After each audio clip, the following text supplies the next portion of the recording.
প্রিয় শিক্ষার্থী বন্ধুরা, আশা করি তোমরা গত পর্বে দেখে এসেছো কিভাবে পুরো একটি হোল টেক্সটকে বা হচ্ছে প্যারাগ্রাফ ডিপ অথবা বডিকে কালার করতে হয়। এই পর্বে আমরা আলোচনা করব এই অধ্যায়ের অত্যন্ত আকর্ষণীয় একটি পার্ট, নাম হচ্ছে HTML ইউজ করে লিস্ট তৈরি করা। তো দেরি না করে আমরা চলে যাওয়া যাক কোডে। আচ্ছা, এইখানে আমাদের গত পর্বের কোডটু দেখতে পাচ্ছি আমরা। ওকে, এগুলো থাকুক, এটা প্রয়োজন আছে, সেভ করে নিলাম এবং এখানে একটা নতুন ফাইল নিয়ে নিব। হ্যাঁ, দেখলাম আমি হচ্ছে HTML নামে দিয়ে আমি সেভ করে নিলাম যে হচ্ছে এটা হচ্ছে list LIST list dot HTML। Okay, চলে আসছে। এখন এটা আমি HTMLটাকে ক্লোজ করে নিলাম। ক্লোজ করে নেওয়ার পর জাস্ট আমরা কি করব, এখানে বডি ট্যাগ নিয়ে কাজ করব শুধু। আপাতত হেডিং নিয়ে আমাদের কোনো কাজ নেই। বডি নিয়ে নিলাম। ওকে, এই বডি ট্যাগের ভিতরে আমি জাস্ট আপাতত আমার নামটা লিখে দিকে শুরু করে কিনা। আচ্ছা, সেভ করলাম। আচ্ছা, এটা তো আগের পর্বের ছিল, আমরা কোথায় সেভ করেছি? এটা হচ্ছে আমাদের ফোল্ডার, যে ফোল্ডারে সেভ করেছি কি নামে, লিস্ট ডট HTML নামে।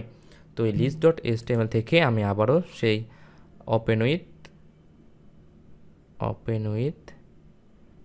গুগল ক্রোম করে নিলাম। ওকে, সুন্দরভাবে আমি আর আউটপুটটি আমি দেখতে পাচ্ছি। এখন এই যে আমরা লিস্ট তৈরি করব, এই লিস্ট কিন্তু আমার হতে পারে দুই ধরনের। কীরকম? এক নাম্বার হতে পারে যে এক নাম্বার দিয়ে নাম থাকতে পারে ABC, 2 নাম্বার দিয়ে নাম থাকতে পারে, বা হচ্ছে 3 নাম্বার দিয়ে নাম থাকতে পারে, অথবা হচ্ছে ABC দেওয়া থাকতে পারে, বা হচ্ছে রোমান সংখ্যা 1 2 থাকতে পারে ইত্যাদি। এই যে প্রসেসটা রয়েছে নামকরণের জন্য বা নাম্বারিংয়ের জন্য, আবার অনেক সময় এই স্টার চিহ্ন দিয়ে কিছু থাকতে পারে, বা হচ্ছে স্টার চিহ্ন দিয়ে কিছু থাকতে পারে, বা হচ্ছে অনেক সময় সার্কেল থাকতে পারে, স্কোয়ার থাকতে পারে। তো এই যে নাম্বারিং করা থাকবে, এগুলোকে আমরা বলি হচ্ছে অর্ডার লিস্ট, এবং আরেকটা হচ্ছে কি, যেগুলো সার্কেল দেওয়া থাকবে তাগুলো বলা হয় আনঅর্ডার লিস্ট। তো শুরুতে আমরা দেখে নিব অর্ডার লিস্ট। আমি একটা প্যারাগ্রাফ ট্যাগের ভিতরে প্যারাগ্রাফ না, এবার আমি হচ্ছে একটা হেডিং H1 দিয়ে লিখে নিই যে হচ্ছে অর্ডার লিস্ট। অর্ডার লিস্ট তৈরি, অর্ডার লিস্ট, এটা আমার হেডিং শুরু হয়েছিল। এই জনটা আবার ক্লোজ হয়ে যাবে। সেভ করে আমরা রিফ্রেশ করে নিই, তাহলে আশা করি আপডেটটুকু দেখতে পারবো। ওকে, অর্ডার লিস্ট। এই অর্ডার লিস্ট তৈরি করার জন্য আমাদের যে ট্যাগটি হচ্ছে সেটাকে নাম হচ্ছে OL ট্যাগ। OL ট্যাগের ভিতরে একটি অ্যাট্রিবিউট হচ্ছে টাইপ, TYP টাইপ। টাইপ মানে হচ্ছে আমরা কি ধরনের আউটপুট দেখতে চাই। যদি টাইপের ভিতরে আমি 1 দিয়ে দিই, তাহলে এই লুকে 1 2 3 নাম্বারিংটা করবে। যদি আমি এখানে ক্যাপিটাল A দিয়ে দিই, সে A করবে। যদি আমরা স্মল I দিয়ে দিই, তাহলে হচ্ছে রোমান সংখ্যা করবে। আচ্ছা, আপাতত আমি 1 দিয়ে শুরু করি। আচ্ছা, এই অর্ডার লিস্ট যেহেতু শুরু হয়েছে, এই অর্ডার লিস্টের একদিন কী হয়ে যাবে, ক্লোজ হয়ে যাবে। ওকে, এই অর্ডার লিস্টের ভিতরে থাকবে আমার অনেকগুলো চাইল্ড ট্যাগ বা হচ্ছে লিস্ট ট্যাগ। কেন লিস্ট ট্যাগ? আমি অর্ডার লিস্ট ডিক্লেয়ার করার মানে হচ্ছে, হ্যাঁ, আমি একটা 1 2 3 এর স্টাইল ইউজ করে আমরা একটা অর্ডার লিস্ট ক্রিয়েট করব। কিন্তু এর ভিতরে কোন কোন আইটেমকে ক্রিয়েট করব, দেখো, জাস্ট এটাকে আমরা বলে দেবো LI এর ভিতরে। যেমন বলছি, ধরলাম আমি যে APPL অ্যাপেল, আমি এই লিস্টটাকে ক্লোজ করে নিলাম। তারপরে হচ্ছে আমি আরও একটি LI ইউজ করে জাস্ট বলে দিলাম হচ্ছে যে হচ্ছে অরেঞ্জ, ORRANG, অরেঞ্জ। এই LIটাকে ক্লোজ করে যদি আমি Ctrl+S চেপে দিই, আমি যদি এখানে রিফ্রেশ করি, তাহলে দেখো খুব সুন্দরভাবে 1 2 3 হয়ে এই অ্যাপেল অরেঞ্জ লেখাটুকু চলে আসছে। এখানে ধরো আমি এখানে আরও অনেকগুলো আইটেম এখানে চাইলে অ্যাড করে নিতে পারি। ওকে, যদি আমি রিফ্রেশ করি তাহলে অটোমেটিকলি দেখতে পারবো। তো অনেকে বললো যে ভাইয়া আমার এইভাবে 1 2 3 এভাবে লিখিত হয়তো, যে অনেক বড় ঘড়ি LI বা হচ্ছে OL লেখার কি প্রয়োজন ছিল। আসলে কাহিনী হচ্ছে, ধরো আমি মাঝখান থেকে যে কোনো একটিকে বাদ দিব, অথবা এখানে আমি যে কোনো একটি অ্যাড করব। সাপোজ এখানে আমি একটা LI নামে ট্যাগ করলাম হচ্ছে ব্যানানা, BEANANA, না ব্যানানা বানাতে পারতেছি না, না, ধরো এটাই আপাতত। তো এই LIটাকে অ্যাড করে নিলাম মাঝখানে। এখন এই মাঝখানে অ্যাড করার কারণে কিন্তু কি হবে, আমার প্রত্যেকটা সিরিয়াল অলরেডি অটোমেটিকলি চেঞ্জ হয়ে যাবে। কিন্তু তুমি যদি নাম্বারিং করে 1 2 লিখে লিখে দিতা, তাহলে কিন্তু কোনো একটা ইনফরমেশনকে আপডেট করলে সেটা আর চেঞ্জ করা যেত না, চেঞ্জ করা পসিবল হতো না। আচ্ছা, তো এই হচ্ছে আমাদের টাইপ 1 করে। যদি আমি কোনো টাইপ নাও ইউজ করতাম, তাহলেও খেয়াল করে দেখো সেটা অটোমেটিকলি সেভ যদি করে আমরা রিফ্রেশ করে নেই, যে 1 2 দেখাবে। এবার দেখবো আমরা টাইপ চেঞ্জ করে, টাইপের জায়গায় যদি আমি এখানে ক্যাপিটাল এ দিই, তাহলে যদি, সরি বাংলা হয়ে গিয়েছে, যদি ক্যাপিটাল এ ইউজ করি তাহলে কি হবে, রিফ্রেশ যদি করে দেখি, দেখো আমার A B C D E F G শুরু হয়ে গিয়েছে। এবং যদি আমরা এখানে স্মল এ দেই, সেভ যদি আবার করে নিই, আবার যদি রিফ্রেশ করি, তাহলে হচ্ছে স্মল এলটার হয়ে গিয়েছে। আচ্ছা, এবার যদি আমি এখানে শুধুমাত্র আমাদের ইংরেজি বর্ণমালার আই লিখি, হ্যাঁ, তাহলে কি হবে, তাহলে হচ্ছে এই যে রোমান সংখ্যা যেভাবে শুরু হয়, সেটা তোমার আমাদের HTML এ অটোমেটিক বিল্ডিং দেওয়া আছে। যখন কেউ আই লিখবে তাহলে সেটা শুরু হবে কোন জায়গা থেকে, রোমান সংখ্যা থেকে। আশা করি সবাই অর্ডার লিস্ট তৈরি করার কনসেপ্টটুকু বুঝে গিয়েছো। এবার আমরা দেখব আনঅর্ডার লিস্ট তৈরি। এই সেমভাবে আনঅর্ডার লিস্ট তৈরি করার জন্য আমি আরও একটি হেডিং ট্যাগ নিয়ে নিলাম। এখানে জাস্ট লিখে দিব আনঅর্ডার লিস্ট। হ্যাঁ, যদি সেভ করে রিফ্রেশ করে নেই তাহলে আমরা, আচ্ছা এখানে একটু মিস্টেক হয়েছে, আমরা অ্যাঙ্গেল ব্র্যাকেট দিয়ে নিই, এইবার আশা করি হয়ে যাবে। ওকে, আনঅর্ডার লিস্ট। সেই সিমিলারলি আনঅর্ডার লিস্ট তৈরি করার জন্য আমার মাদার ট্যাগ হচ্ছে ইউএল। ইউএলের ভিতরে আবার ইউএল যেহেতু শুরু হয়েছে, ইউএলের কী হয়ে যাবে, ক্লোজ হয়ে যাবে। সেম এইভাবে এটার ভিতরে একটা কী রয়েছে, টাইপ রয়েছে। এবার টাইপগুলো কী কী হতে পারে আমি তোমাদের পিডিএফে শেয়ার করেছি, তোমরা দেখে নিতে পারবে। যে হচ্ছে এই অর্ডার লিস্টেড টাইপগুলো হচ্ছে আমি অলরেডি এগুলো পড়িয়ে ফেলেছি।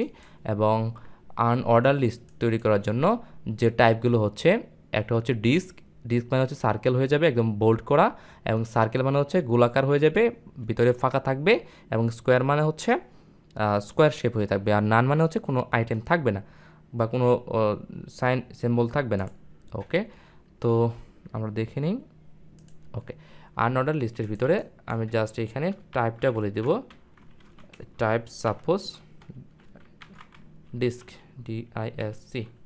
ওকে, এখানে আমার সাজেশন দেখাচ্ছে ডিস্ক দিয়ে জাস্ট এখানে এই যে আগের যে আমার লিস্ট আইটেমগুলো রয়েছে, জাস্ট আমি এইগুলোকে কপি করে নিয়ে আসি। হ্যাঁ, এখানে ওই আগের মতো লিস্ট লিখতে হয়, প্রত্যেকটা এলিমেন্টকে আইডেন্টিফাই করার জন্য আমরা কি লিখব, লিস্ট লিখব। যদি Ctrl+S চাপি, যদি রিফ্রেশ করি, তাহলে আমরা এই আশা করি সুন্দরভাবে বিষয়টা দেখতে পাচ্ছি।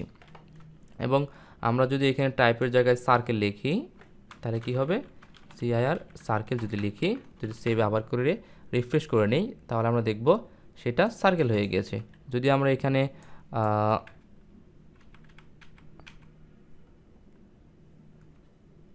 যদি স্কোয়ার লিখি, SQUIR স্কোয়ার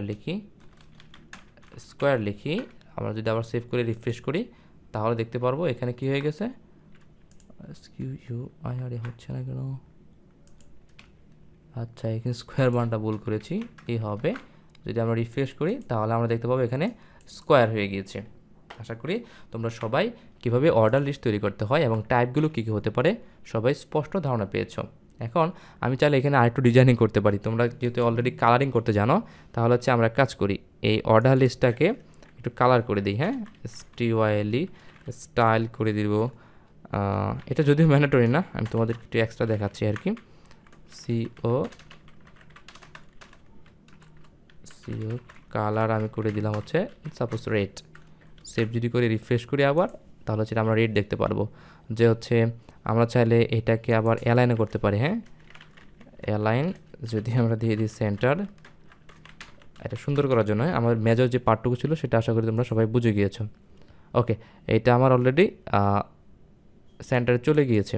ওকে, এটা দরকার নেই, আরও ব্যাক খারাপ লাগতেছে, রিফ্রেশ যদি করে নেই। ওকে, তো এই হচ্ছে আমাদের অর্ডার লিস্ট এবং আনঅর্ডার লিস্ট। আমি চাইলে পরে এভাবে প্রত্যেকটা অ্যাট্রিবিউট ইউজ করে আমরা নিজেরা নিজেদের মতো ইচ্ছে মতো যেভাবে প্রয়োজন সেভাবে আমরা করে নিতে পারি, যে ডিস্কের কাজ কী এবং সার্কেল, স্কোয়ার এবং নানের কাজ কী। আশা করি সবাই সুন্দর করে এই টপিকটা বুঝতে পেরেছ। এবার তোমাদেরকে এই লিস্ট নিয়ে আর একটু এক্সট্রা পড়াবো, হ্যাঁ, যদিও তোমাদের আহামরি এটা প্রয়োজন নেই। খেয়াল করে দেখো, আমরা চাইলে আমাদের এই যে নাম্বারিংটা হচ্ছে এখানে আই না দিয়ে, সাপোজ আমি ধরো টাইপ 1 দিয়ে দিলাম, সেভ যদি আবার করে রিফ্রেশ করি তাহলে 1 2 থাকবে। এইখানে আমরা টাইপ, এখানে স্টাইলটাও কেটে দিই, দরকার নেই, এত সাজুগুজুর কোনোই দরকার নেই। ওকে, সেভ যদি করে আবার রিফ্রেশ করি তাহলে আবার আগের মতো সিম্পল হয়ে গেল। এইখানে আমরা চাইলে পরে স্টার্ট নামে একটা অ্যাট্রিবিউট ইউজ করে জাস্ট বলে দিব যে হচ্ছে, ধরো বলে দিলাম হচ্ছে 5। যদি সেভ করে রিফ্রেশ করি তাহলে দেখো আমার সেটা, আমি এখানে কী লিখেছি যে 5 থেকে শুরু করো। তো এই আর একটা অ্যাট্রিবিউট ইউজ করেছে স্টার্ট 5, তার মানে আমার নাম্বারিংটা এবার 1 2 থেকে নেই, এবার কই থেকে শুরু হয়েছে, 5 থেকে শুরু হয়েছে। সাপোজ এবার যদি আমি এখানে ধরো এ ইউজ করলাম, তাহলে এ থেকে এ বি সি ডি ই, তাহলে মানে 5 নাম্বার সিরিয়ালে কে আছে, ই আছে, তাহলে সে এখানে রিফ্রেশ যদি আমরা করি এখানে ই থেকে শুরু হয়ে গিয়েছে। অথবা আমি যদি এখানে সাপোজ ক্যাপিটাল আই ইউজ করে থাকি তাহলে কি হবে আউটপুট দেখো, ওই যে 5 থেকে শুরু হয়েছে। আশা করি তোমরা এই স্টার্ট নামে যে অ্যাট্রিবিউট রয়েছে সেই সম্পর্কেও স্পষ্ট ধারণা পেয়েছো। ধন্যবাদ সবাইকে। আশা করি কারো আর কোনো ধরনের কনফিউশন থাকবে না আমাদের এই স্টার্ট এবং type, order list, unordered list নিয়ে। হ্যাঁ, এই অর্ডার লিস্ট আনঅর্ডার লিস্ট কিন্তু বোর্ড পরীক্ষায় আসতে পারে। থ্যাংক ইউ সবাইকে সাথে থাকার জন্য। আশা করি সবাই অর্ডার লিস্ট এবং আনঅর্ডার লিস্ট সম্পর্কে স্পষ্ট ধারণা পেয়েছো।